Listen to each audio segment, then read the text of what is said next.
diciamo che il ritardo si era accumulato prima, no? 1 anno e mezzo per decidere se fare la sede lì, dove era stato acquistato il terreno e fatto il primo progetto, oppure se farlo altrove. Purtroppo devo constatare che abbiamo perso 1 anno e mezzo di tempo a discutere.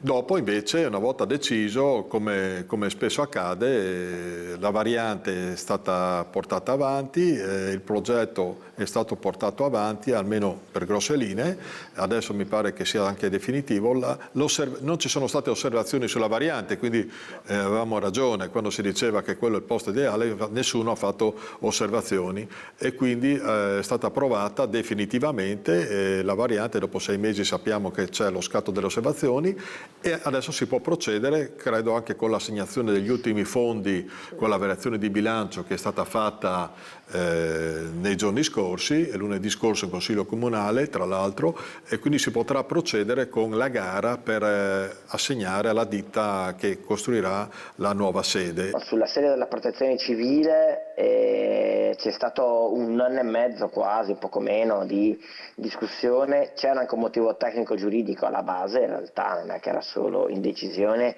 però effettivamente abbiamo atteso più del necessario forse per poter risolvere alcuni nodi, perché appunto in Italia è molto più, si sta molto meno a fare le cose che a deciderle e a progettarle, perché poi dopo una volta che avviene i cantieri lavorano.